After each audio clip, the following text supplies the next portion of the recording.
무서울 리가 있겠습니까? 세상의 모든 것이 다 무서워도 양은 무섭지 않습니다. 그런데 여기서 한번 질문을 해봅니다. 사자가 금수의 왕인데 이 금수의 왕인 사자가 이길 수 없는 동물이 하나 있습니다. 그게 뭔지 아십니까, 여러분? 사자가 이길 수 없는 동물은 코끼리가 아닙니다. 사자가 이길 수 없는 동물은 호랑이가 아닙니다. 사자가 이길 수 없는 동물은 양입니다. 사슴에게는 뿔이 달려 있습니다. 숫사슴치고 뿔이 없는 사슴이 없습니다. 사자치고 날카로운 발톱과 탄탄하고 예리한 이빨이 없는 사자가 없습니다. 낙타는 등에 물혹이 있습니다.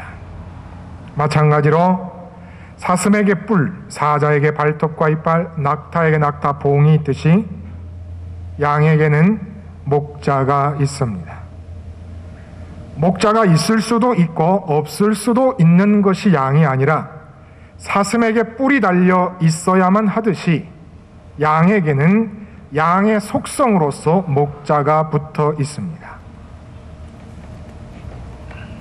그러므로 하나님 앞에서 양 같은 사람, 이 말에서 포인트를 잘 기억하시기 바랍니다.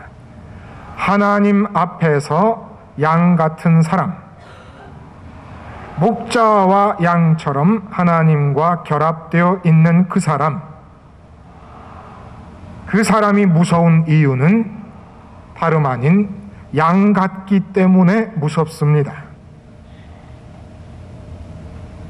여러분 기억하시는 대로 다윗이 골리앗을 무찌르기 위하여 나가기 전에 사울에게 자기의 능력과 용맹을 소개할 때 이렇게 말합니다.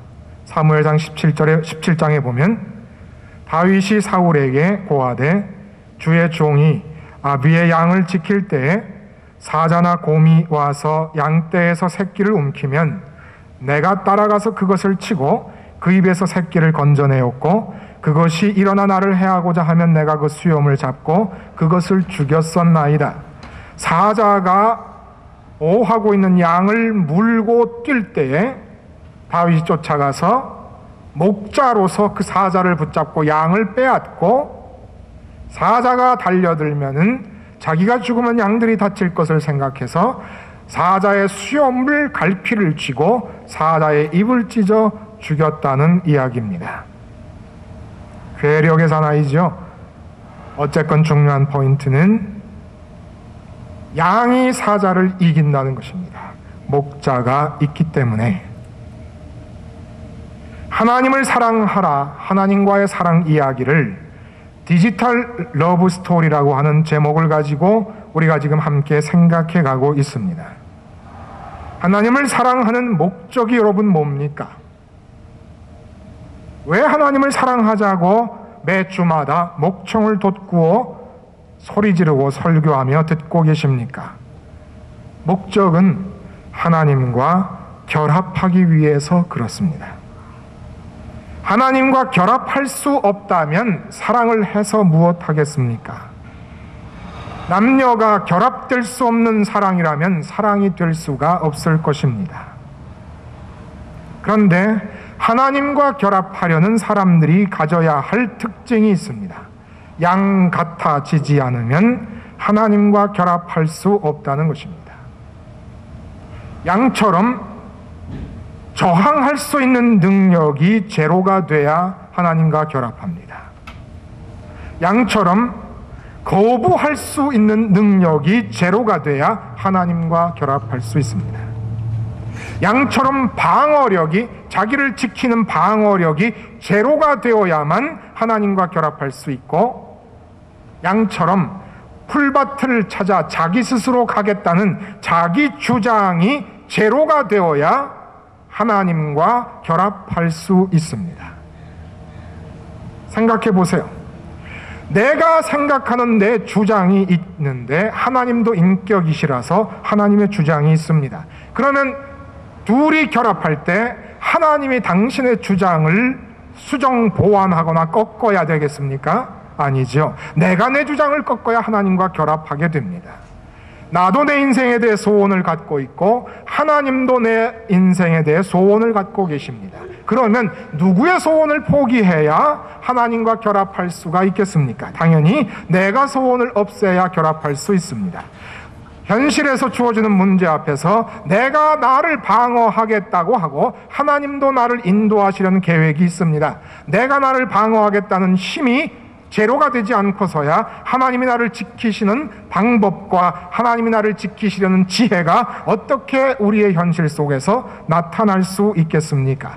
그러므로 하나님과 사랑할 때 인간이 가져야 될 조건은 양 같아서 하나님이 무슨 생각을 하시든 하나님이 어떤 계획을 하시든 하나님이 어떻게 인도하려 하시든지 거부 반응 없이 조금의 거부감이 없이 온전히 받아들일 수 있을 때 하나님과 하나가 될 수 있습니다. 왜? 하나님은 굽히실 수 없기에, 하나님은 당신의 뜻을 철회할 수 없기에, 하나님은 당신의 사랑의 섭리를 포기할 수 없고 해서도 안 되시기 때문에 우리가 양같이 모든 면에서 제로가 되기 전까지는 하나가 결합이 될 수가 없다는 것입니다. 하나님과 결합하려면 하나님을 받아들여야 하는데 하나님을 받아들이려면 양처럼 온전히 제로가 되어야 하나님이 손상되지 아니하시고 하나님이 내 안으로 들어오실 수가 있습니다. 하나님은 손상되지 않으시지요. 손상될 것 같으면 아예 안 들어가십니다. 그러므로 내가 양이 되지 않는 한, 양처럼 되지 않는 한 하나님과의 결합은 이루어지지 않습니다. 예수님을 어린 양이라고 비유한 이유가 무엇이겠습니까? 하나님의 뜻을 이루소서라고 하는 예수님 일생의 소원을 이루시기 위해서 하나님의 뜻이 홀이라도 상함이 없이 온전히 다 들어올 수 있게 하시기 위하여 예수님은 어린 양이기를 자처하셨습니다. 예수님의 생각이 조금이라도 있으면, 예수님의 인간적인 의견이 있으면 안 되겠기에 어린 양이 되셨다는 이야기입니다. 그러면 여러분, 하나님과 양처럼 되어서 일어난 이런 사랑의 결합을 어디서 볼 수 있습니까? 아브라함의 삶이 그것을 보여주고 있는 것이에요. 아브라함 하나님을 사랑했습니다. 남자가 여자를, 여자가 남자를 사랑하듯이 그렇게 사랑했습니다. 그래서 나 사랑하는 남자를 떠나 친정집을 등 뒤로 하고 시집을 가듯이 고향과 본토와 친척 아비집을 아브라함은 떠났습니다. 하나님의 발걸음을 인도하시는 그 손길을 따라가기 위해서 애굽으로 내려갔다가 아내를 본의 아니게 바로 왕, 이집트 왕에게 바쳐버리는 일을 하게 되기도 합니다.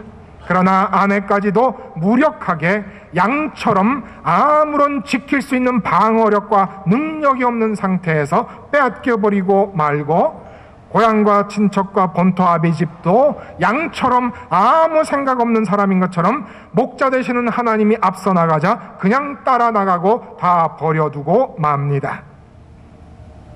그리고 롯과 땅을 나누어 가져 분가할 때에도 롯에게 말하기를 네가 동하면 나는 서하고 네가 서하면 나는 동할 것이다 라고 말하면서 이 세상을 살아가는 사람으로서 갖춰야 할 환경에 대한 정상적이고 건전한 판단 자체를 아예 양이 된 것처럼 제로 상태에 놓고 맹물처럼 무골호인인 것처럼 생각도 없는 사람인 것처럼 야무진기라고는 하나도 없이 롯에게 좋은 땅을 뺏겨버리고, 아니 자기 스스로 먼저 양보해버리고 맙니다. 왜?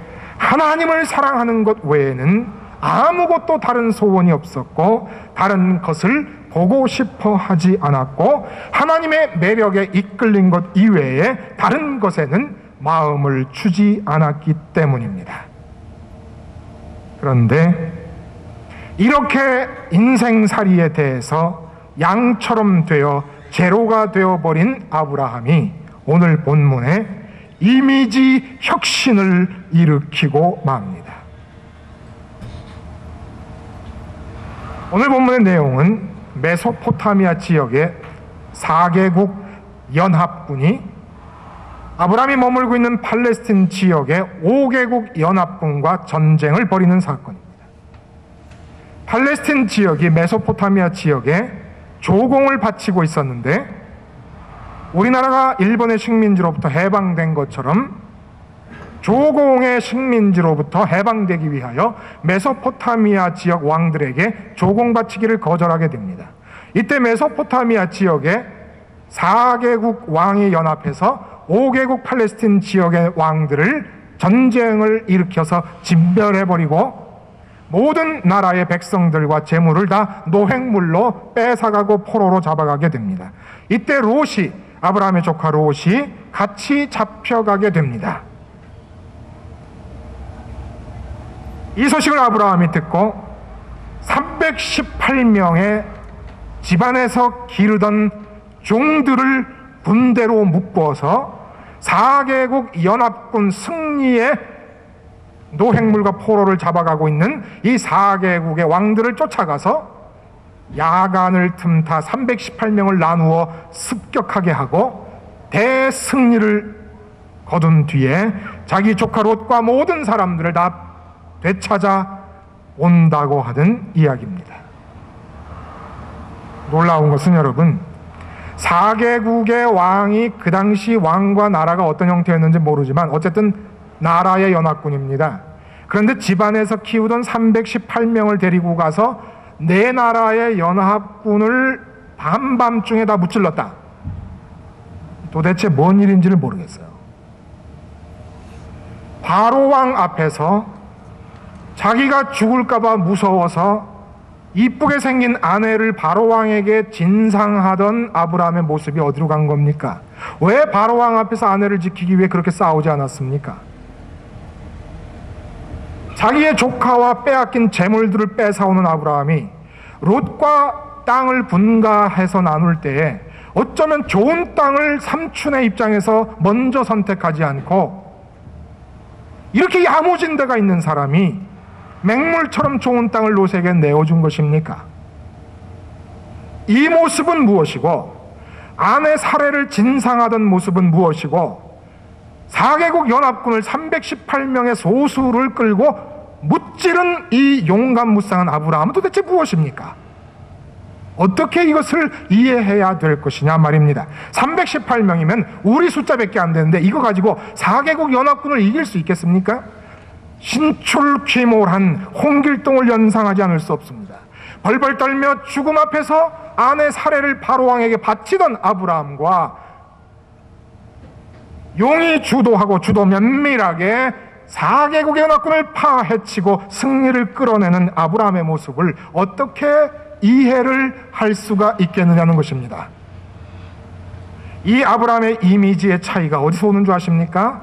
하나님을 사랑해서 하나님을 전폭적으로 받아들이기 위하여 하나님의 모습에 조금도 수정과 보완함이 없이 있는 모습 하나님의 생각과 의견을 그대로 받아들이기 위하여 아브라함이 양처럼 된 이유 하나가, 똑같이 양처럼 됐다는 사실 하나가 전혀 다른 모습의 삶의 모양을 만들어 내었던 것입니다.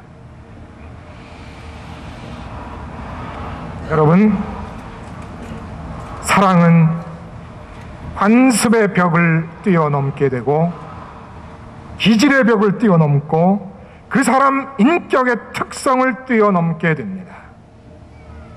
생전 자라면서 물 한 번 만져보지 않은 아들이 장가를 가서 며느리가 첫째 아기를 낳게 되자 부엌에 들어가서 지가 미역국을 끓이고 설거지를 하고 난리가 납니다.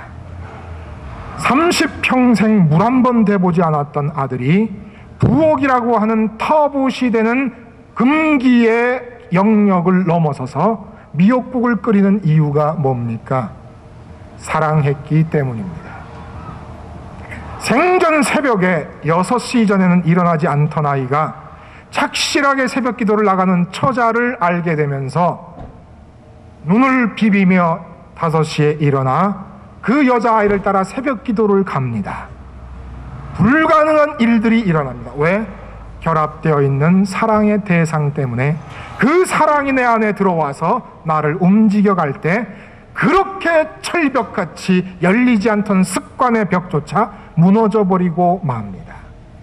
아무리 부모가 말해도 안 됐던 것을 여자아이, 좋아하는 여자아이가 한마디 하면 싹 고쳐버려요.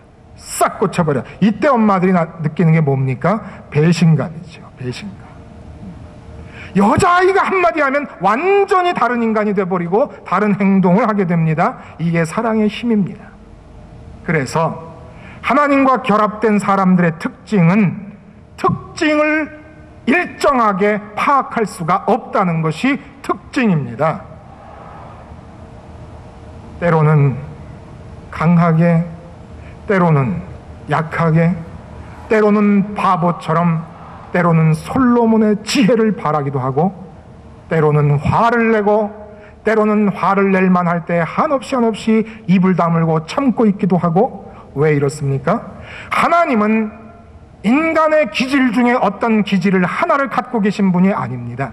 그 하나님과 결합되었을 때의 특징적인 것은 하나님의 의견과 하나님의 능력과 하나님의 소원이 나타나게 될 때 그 사람의 특징을 잡을 수가 없게 된다는 이야기입니다.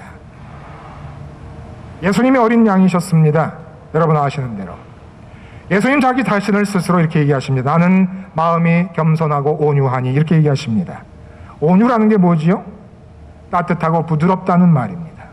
따뜻하고 부드럽다는 얘기, 온유하시다는 얘기가 도대체 누구 앞에서 온유하다는 얘기입니까? 우리 앞에서? 아니, 우리 앞에서 온유하다는 말로 이해를 하기 때문에 일반적인 도덕적, 인격적 덕목이라고 생각하니까 거기 오해가 있는 것입니다. 하나님 앞에서 온유하셨던 것입니다. 하나님 앞에서. 사람들 앞에서 온유하셨던 것이 아닙니다.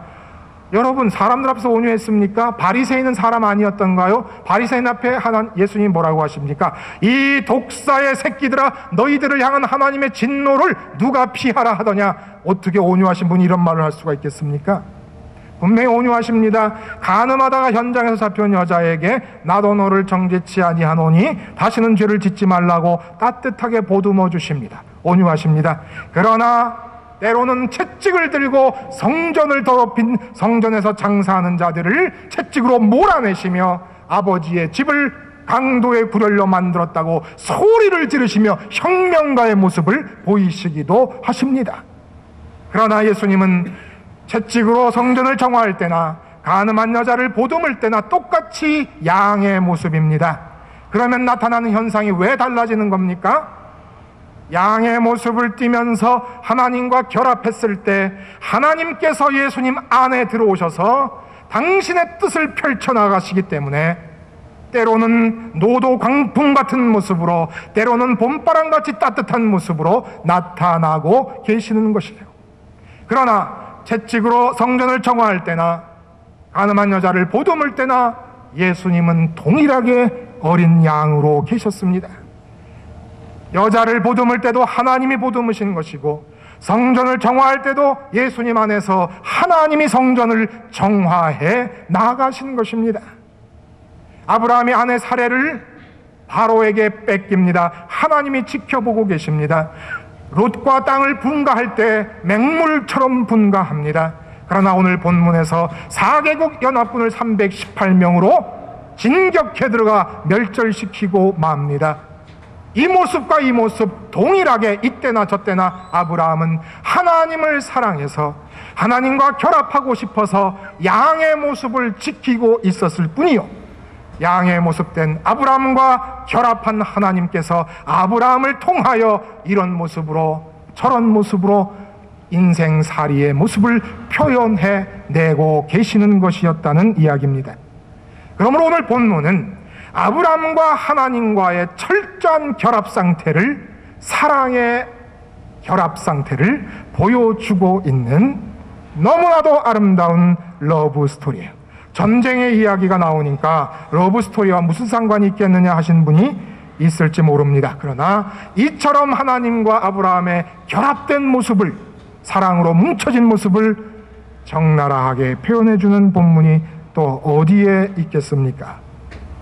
여러분, 하나님을 사랑하셔서 하나님을 받아들이기 위해 생각과 능력과 미래에 대한 소원과 모든 면에서 어린 양처럼 바보가 되시고 제로가 되셨습니까?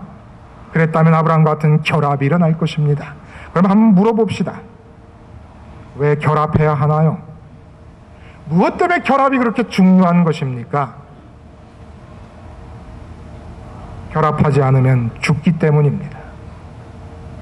어떤 사람이든지 간에 70평생 사는 동안에라도 하나님이 아니라도 무엇과 결합하지 않으면 죽습니다. 그 죽음에 어두움을 물리치고 살아있는 기쁨을 느끼며 살아있는 에너지를 느낄 수 있는 것은 결합하는 것밖에 방법이 없습니다. 여러분, 나르시시즘이라고 하는 용어를 잘 아시죠? 자기도취적 정신질환을 말합니다. 나르시스라고 하는 목동이 있었는데 이 목동은 아무도 사랑하지 않습니다. 이유는 양들이 물을 먹는 연못에 비춰진 자기의 모습이 너무 아름다워서 이 나르시스라고 하는 꽃미남 청년은 연못에 비춰진 자기의 모습을 사랑합니다. 너무 사랑하다가, 그리고 아무도 사랑하지 않다가 결국 비춰진 아름다운 자기의 모습을 보며 연못으로 들어가다가 물에 빠져 죽었습니다. 그 물에 빠져 죽은 연못가에 핀 꽃이 바로 수선화입니다. 수선화의 학명이 나르시서스 아닙니까? 나 말고 다른 대상과 결합되지 않으면 죽습니다. 나르시스처럼. 또 하나의 죽음이 있습니다. 삼국유사에 신라시대에 불렀던 노랫가락에 대한 언급이 있어요. 앵무가라고 하는 노래입니다. 신라 흥덕왕 때 당나라 사신으로 갔던 자들이 왕에게 선물을 하기 위하여 앵무새 한 쌍을 선물로 당나라에서 갖고 와 바칩니다. 얼마 되지 않아 암놈 앵무새가 순놈 앵무새를 호라비로 놔두고 그만 죽어버립니다. 호라비가 된 이 순놈 앵무새가 죽은 암놈 앵무새를 그리워하며 날마다 슬피 울어댑니다. 밤낮으로 울어대는 소리를 들으며 흥덕왕이 잠을 잘 수가 없어서 신하들에게 깨끗하게 만들어진 청동거울을 하나 그 순놈 앵무새가 혼자 있는 새둥지 안에 넣어주라고 명을 내리게 됩니다. 청동거울을 바라보며 앵무새의 모습을 발견한 이 호레비 앵무새가 너무 기뻐 펄쩍펄쩍 뛰다가 드디어 사랑을 고백하기 위하여 그 앵무새의 부리로 청동거울에 비춰진 그림자 앵무새에게 신호를 보냅니다. 똑똑똑똑 쪼아대면서. 아무리 쪼아대도 그런데 그쪽에서 반응이 없습니다. 내가 쪼을 때는 같이 쪼은 것 같은데 그쪽에서 쪼은 느낌이 없습니다. 그래서 이 순놈 앵무새가 더 열심히 쪼아댑니다. 여러분, 죄송한 말이지만 새의 IQ가 얼마인 줄 아십니까? IQ가 3입니다. 붕어가 2예요. 붕어보다 1 많은 3의 IQ를 가지고 그림자에 비춰진 앵무새가 암놈이 아니라 자기라는 사실을 깨닫지 못한 이 순놈 앵무새가 계속 쪼아대다가 부리에서 피가 납니다. 슬피 울기 시작합니다. 안타까워서 다시 한번 청동거울을 보고 쪼아대고 밤낮으로 암놈을 그리워하고 애타게 찾다가 그만 호랩이 된 이 순놈 앵무새가 부리가 깨지고 피가 나며 죽었습니다. 결합될 짝을 못 찾는 모든 인간이 이렇게 죽어갑니다. 여러분의 삶에 활기가 없고 살아갈 맛이 생기지 않고 무기력해지는 이유가 뭔지 아십니까? 결합하지 못하고 있기 때문이에요. 그것이 친구 간의 우정이든 부모와 자식지 간의 사랑과 효성이건 남녀지 간의 에로스적 사랑이건 무엇이든지 간에 마음과 마음이 결합되지 않는 한 행복과 기쁨은 우리 삶 속에 불가능하게 됩니다. 신혼여행을 밀월여행이라고 말하며 허니문이라고 말하는 이유가 뭡니까? 남녀가 마음이 합해지고 몸이 합해지는 것이 꿀처럼 달기 때문입니다. 누군가 결합하지 않으면 꿀처럼 달고 행복한 마음의 천국을 절대로 이룰 수가 없습니다. 하나님과 결합하기 위해서 양과 같은 모습이 되어 보시기 바랍니다. 양과 같은 모습이 되어서 계획과 의견과 미래의 소원과 내 방어력과 모든 것에서 제로가 되어 하나님의 뜻을 있는 현실로 알고 그대로 받아들이기 시작하고 감사하기 시작할 때 하나님과의 결합이 이루어지게 될 것입니다. 그때 남자와 여자가 결합했을 때, 내가 바라는 소망과 내가 만났을 때, 친구와 결합했을 때, 부모와 자식이 결합했을 때, 의견이 합치될 때 느끼는 행복감과는 질이 다른, 완전히 차원이 다른 행복감을 느끼게 될 것입니다.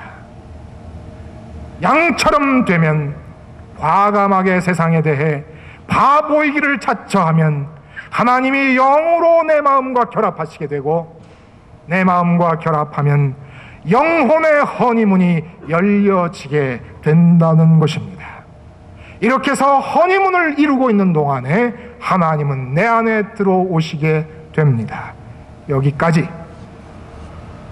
태 목사가 힘을 주어 외치는 설교 내용 중에 반복되는 내용이에요. 그러니까 어떤 분들이 이렇게 인터넷을 통해서 질문을 하는 경우가 있습니다. 목사님, 은혜 받았습니다. 그런데 한 가지 질문이 있습니다.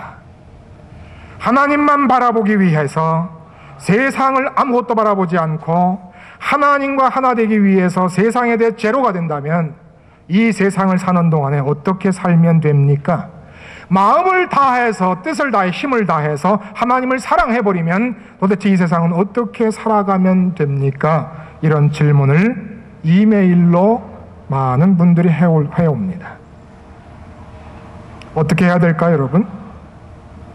이제 어떡하죠? 하나님만 바라보면 세상을 어떻게 살아갑니까? 아무리 그런 질문을 해도 제가 조금도 눌리지 않고 설교의 선을 반복해서 고집합니다. 중매장의 원리를 고수하는 것입니다. 중매장의 원리가 뭡니까?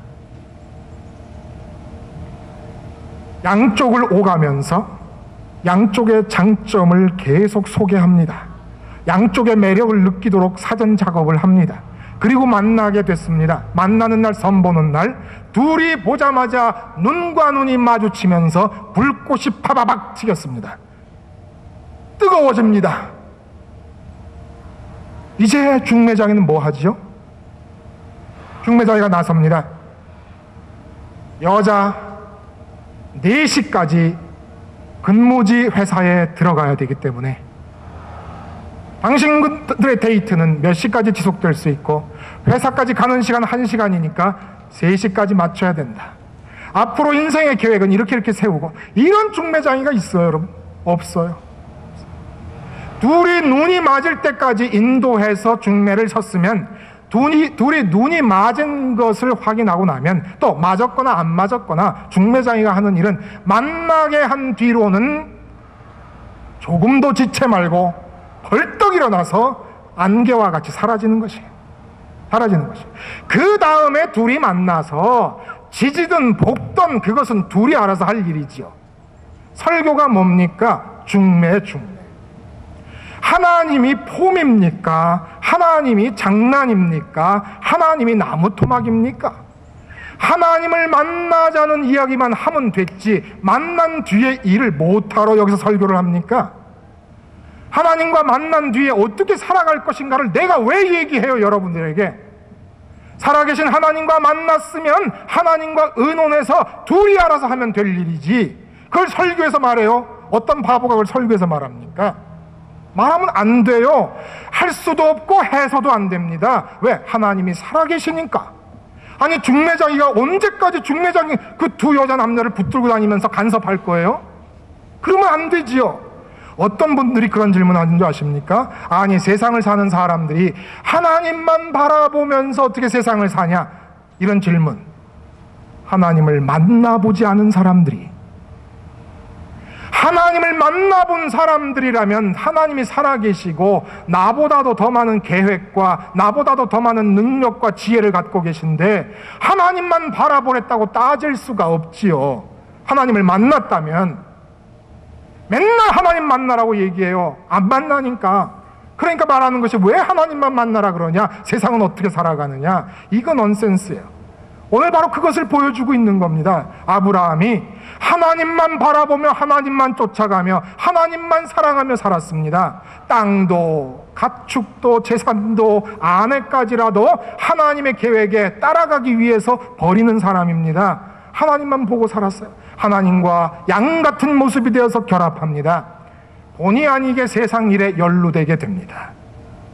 하나님만 사랑하며 좋아라 좋아라 허니문처럼 지낼 수가 있겠습니까? 어쩔 수 없이 세상 일에 연루되어 버리고 맙니다. 원치 않았던 전쟁이 일어나면서 조카롯이 잡혀가게 됩니다. 이 세상 일을 당했을 때 이제 어떻게 하면 됩니까? 아브라함은 아무것도 한 것이 없어요. 아내를 바로에게 바칠 때나 본토 친척 아비집을 떠날 때나 롯과 땅을 나눌 때나 지금 전쟁을 일으킬 때나 아브라함은 동일하게 하나님 앞에서 양같이 바보의 모습을 지키고 있습니다. 누가 이 전쟁을 행하는 것입니까? 아브라함과 결합해서 아브라함 마음속에 들어온 하나님의 손이 아브라함을 움직이며 전쟁을 치러 나가시는 것이에요. 하나님의 손이 조금도 방해받지 않게 다 들어올 수 있도록 아브라함은 양처럼 되어 있는 상태를 그대로 유지합니다. 하나님의 손이 양의 가죽을 장갑처럼 낀 것이지요. 그러니까 어떻게 싸운 것이냐, 이렇게 싸운 것이에요.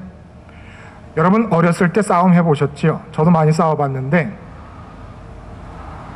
어린아이들의 싸움은 조금 지나다 보면 싸움의 포즈가 똑같아요. 너희 새끼 저희 새끼 이러다가 힘이 센 놈이 목을 감습니다. 허리에다가. 그리고 그걸 잡고 그냥 흔들어대는 거예요. 있는 힘을 다해서. 그게 다예요. 거기서 좀 극악한 놈 같으면 얼굴을 또 때리지요.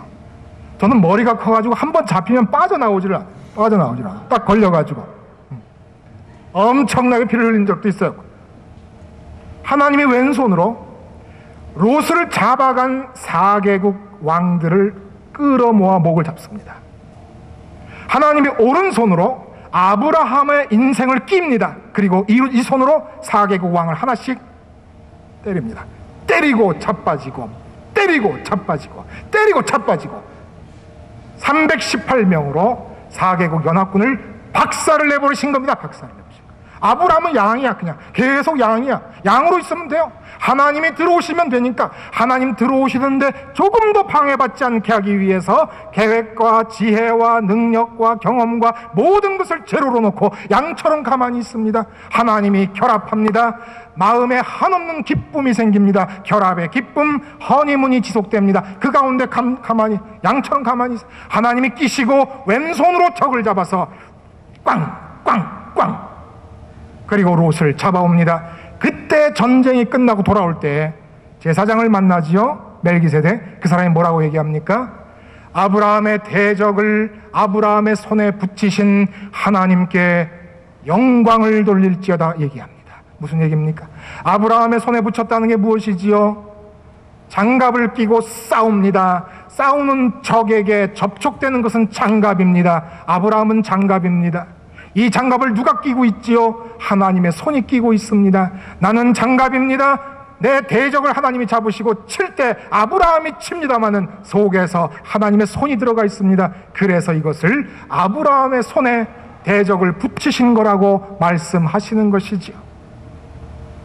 어떻게 세상을 살아가느냐? 하나님을 만나보세요.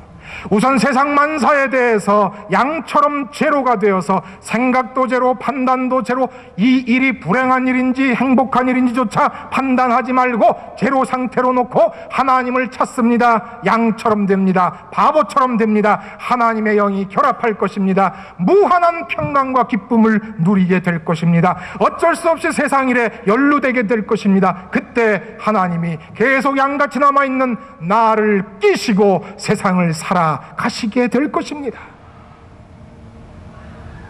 여러분,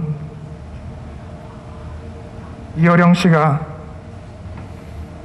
인간의 사고를 나눌 때 융화의 사고와 분리의 사고 두 가지로 나눕니다. 융화, 결합, 이 사고는 너와 내가 무엇이 같은가를 연구한다는 것이에요. 그리고 분리의 사고를 하는 사람들은 너와 내가 무엇이 다른가를 연구한다는 것입니다. 같은 것을 연구해서 융합이 되고 다른 것을 연구하면 분리가 된다. 서구 문명은 이 분리의 사고를 갖고 있고 동양 문명은 융화의 사고를 갖고 있다, 이렇게 얘기를 합니다. 믿어지지가 않아요.